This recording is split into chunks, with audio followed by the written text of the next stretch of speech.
Famous taste ടച്ചിലേക്ക് എല്ലാവർക്കും സ്വാഗതം. ഇന്ന് ഞാൻ വന്നിട്ടുള്ളത് വളരെ എളുപ്പത്തിൽ തയ്യാറാക്കാൻ പറ്റിയ നല്ലൊരു സ്നാക്ക് റെസിപ്പിയുമായിട്ടാണ്. ബ്രെഡും കുറച്ച് അരിപ്പൊടിയും അതുപോലെ വളരെ കുറച്ച് ഇൻഗ്രീഡിയൻസും മതി ഇതുണ്ടാക്കാൻ. വളരെ പെട്ടെന്ന് തന്നെ നമുക്ക് തയ്യാറാക്കാൻ പറ്റുന്ന ഒരു സിമ്പിൾ സ്നാക്കാണിത്. നമുക്കിതെങ്ങനെ ഉണ്ടാക്കാം എന്ന് നോക്കാം. 3 സ്ലൈസ് ബ്രെഡാണ് ഇതിനു വേണ്ടി എടുത്തിരിക്കുന്നത്. ഇത് നമുക്ക് ചെറിയ കഷ്ണങ്ങളാക്കി ഈ ബൗളിലേക്ക് പിച്ചിട്ട് കൊടുക്കാം.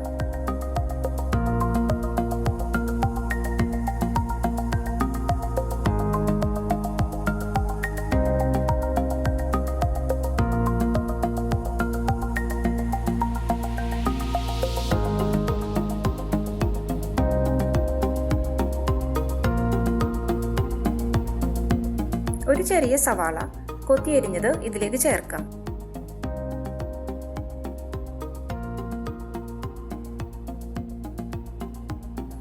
ഒരു ക്യാപ്സിക്കത്തിന്റെ പകുതി ചെറുതായിട്ട് അരിഞ്ഞതും,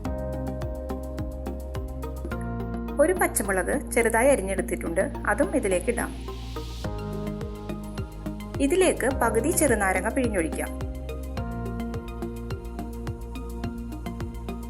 1/2 ടീസ്പൂൺ ഇഞ്ചി വെളുത്തുള്ളി പേസ്റ്റ്. ഇത് നന്നായിട്ടൊന്ന് മിക്സ് ചെയ്ത് കൊടുക്കണം.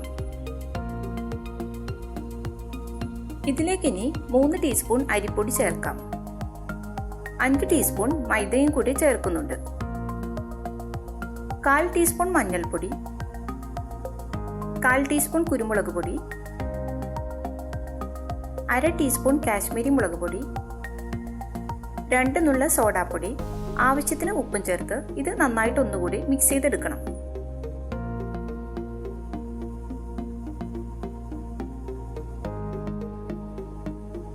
ഇനി ഇതിലേക്ക് കുറച്ച് വെള്ളം ചേർത്തൊന്ന് കുഴച്ചെടുക്കാം. വെള്ളം കുറേശ്ശെ ചേർത്താണ് കുഴക്കേണ്ടത്.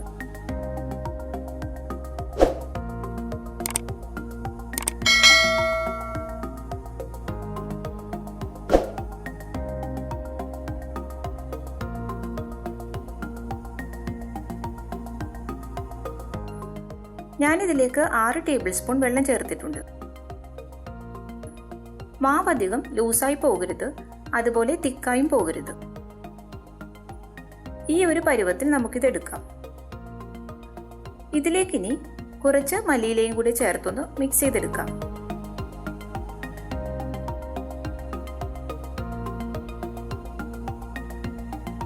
നമുക്കിത് ഇനി ഫ്രൈ ചെയ്തെടുക്കാം. ഫ്രൈ ചെയ്യാൻ ആവശ്യത്തിന് എണ്ണയൊഴിച്ച് ചൂടായിട്ടുണ്ട്. ഞാൻ സൺഫ്ലവർ ഓയിലിലാണിത് ഫ്രൈ ചെയ്യുന്നത്.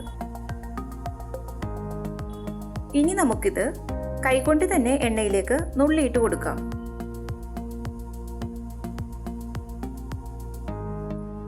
ഇട്ട ഉടൻ തന്നെ ഇത് ഇളക്കി കൊടുക്കേണ്ട. 1 മിനിറ്റൊക്കെ കഴിഞ്ഞതിന് ശേഷം ഇളക്കി കൊടുത്താൽ മതി, അല്ലെങ്കിൽ ഇത് പൊടിഞ്ഞു പോകാനായിട്ട് ചാൻസ് ഉണ്ട്. ഒരു മീഡിയം ഫ്ലെയിമിൽ വെച്ച് നമുക്കിത് ഫ്രൈ ചെയ്യാം.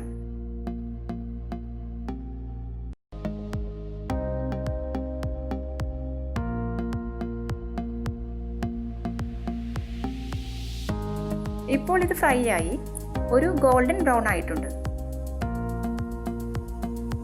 നമുക്കിത് എണ്ണയിൽ നിന്നും മാറ്റാം.